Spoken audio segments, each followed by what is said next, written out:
j'espère que vous allez bien, que vous avez passé de bonnes vacances pour ceux qui étaient en vacances et ceux qui n'étaient pas en vacances. Est-ce que vous avez passé un bon week-end? Alors aujourd'hui, on va faire le Danao maison. Je ne sais pas si vous le connaissez tous. C'est le yaourt à boire. Plutôt, c'est un mélange yaourt à boire et jus. Alors j'explique ça pour les gens qui connaissent pas le Danao, qui l'ont jamais goûté. Donc c'est un mélange de jus de fruits avec du yaourt. Donc aujourd'hui on va faire le Danao maison, mais à ma façon à moi, comme d'habitude. Alors il vous faut, ici j'ai 100 g de carottes que j'ai râpées. Donc je vais vous expliquer pourquoi je les ai râpées tout à l'heure. J'ai 2 sachets de sucre vanillé. J'ai ici 2 clémentines et un citron. Ils sont épluchés et congelés. Ils sont congelés. Voilà, je vais vous dire pourquoi aussi tout à l'heure. J'ai ici 300 ml de lait, ici 300 ml d'eau et j'ai 2 petits Suisses. Alors idéalement des petits Suisses à l'abricot ou à la pêche, mais moi il me reste que abricot, un seul abricot et la fraise, donc c'est pas grave, je vais mélanger les deux, c'est pas grave. Mais si vous avez pêche et abricot, c'est meilleur. Si vous voulez ne pas mettre les petits Suisses et mettre des yaourts à l'abricot, à la pêche, c'est possible aussi, bien évidemment. Allez, on passe à la recette. Pour commencer, on va mettre nos carottes râpées dans une casserole. Alors, pourquoi je les ai râpées? Eh ben, c'est juste une petite astuce pour gagner du temps, en fait, le temps de cuisson. Donc, surtout quand je sais que la chose, elle va finir mixée dans le blender ou dans le robot. Donc, pourquoi se casser la tête à couper en petits dés ou couper en gros morceaux et après faire cuire? Ça va prendre du temps quand c'est coupé en gros morceaux ou même en petits morceaux. Alors que ça, comme ça, vous râpez et ça va cuire rapidement. En 5 minutes, ça sera fait. Donc, je mets mes carottes, je mets mon sucre vanillé et je vais mettre mes 300 ml d'eau et je vais mettre tout ça sur le feu à cuire. Alors, mes carottes, quand ils vont finir de cuire, je vais les laisser de côté jusqu'à ce qu'ils refroidissent et après, je vous retrouve pour la suite. Maintenant que mes carottes, ils ont bien refroidi, avec le l'eau, hein, il ne faut pas jeter l'eau. L'eau, on va l'utiliser. Je vais mettre dans mon robot. Vous mettez dans votre blender ou dans votre robot. Je vais mettre les carottes. Voilà. On va mettre les petits Suisses ou le yaourt, ce que vous voulez ou ce que vous avez.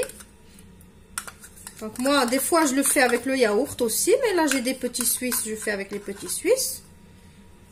Je vous dis toujours, je ne m'arrête pas sur un ingrédient. Si j'ai pas l'ingrédient avec lequel je fais habituellement, je regarde s'il n'y a pas un autre ingrédient qui lui ressemble pour faire la recette. Voilà, donc je mets les petits Suisses. Je mets mon lait aussi. Alors là, si vous voulez mettre du sucre, mettez. Mais moi, je ne mets pas de sucre. Déjà, les carottes, ils sont sucrées. On a mis le sucre vanillé. Mes petites clémentines, elles sont plus ou moins sucrées. Alors, je vais vous dire pourquoi je mets tout ça à congeler. Donc, tout d'abord, pour ne pas avoir le goût d'amertume, je l'ai déjà expliqué dans différentes boissons que j'ai préparées avec vous. Donc, surtout pour le citron. Pour les clémentines, alors pourquoi je les congèle? Quand j'achète des clémentines et que je trouve qu'elles sont pas assez sucrées pour les manger comme ça, alors du coup, le réflexe que j'ai toujours, c'est de les éplucher et de les mettre dans un sac congélation et les congeler. Comme ça, quand j'ai besoin de faire des jus, eh ben, je trouve des clémentines ou des oranges frais.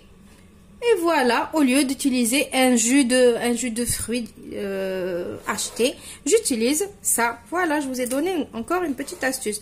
Donc, je vais mettre mes clémentines dedans aussi.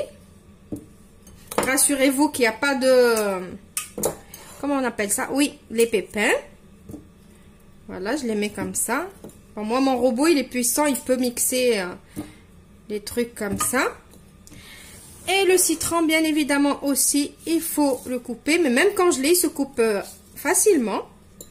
Et il faut voir s'il n'y a pas des petits pépins aussi. Donc, je vais enlever les petits pépins. Voilà, il y en a.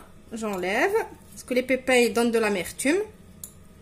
On enlève les pépins. Vous faites comme ça aussi pour voir s'il n'y a pas à l'intérieur. Et je vais mixer tout ça. Maintenant que j'ai mixé, je vais le passer au passoire. Et après, je vous retrouve pour le résultat final. Voilà, mon Danao maison, il est prêt. Alors, je vais remplir le deuxième verre devant vous. Comme ça, vous voyez la texture. Alors, si vous le faites et vous le goûtez, et vous achetez le Danao, vous allez dire, c'est pas possible, c'est vraiment la même chose. Voilà, donc je sais que ce jus, il est très apprécié pour le mois de Ramadan. J'espère que vous allez l'essayer. Ah, d'ailleurs, j'ai failli oublier, en parlant de Ramadan, je vous ai créé une nouvelle playlist qui s'appelle « Pour le Ramadan et pour les fêtes de Ramadan ». J'ai essayé de vous mettre tout ce que j'ai vu à peu près sur ma chaîne qui peut vous intéresser pour le mois de Ramadan, du sucré, du salé, des jus, des boissons, etc. N'hésitez pas d'aller sur la barre d'informations pour trouver toutes les playlists et bien sûr les ingrédients. Je vous retrouve dans une nouvelle recette prochainement. Mais avant de vous dire au revoir, qu'est-ce qu'il faut faire? Il faut s'abonner si vous ne l'êtes pas encore. Il faut liker la vidéo et la partager avec vos connaissances. Allez, je vous dis à la prochaine.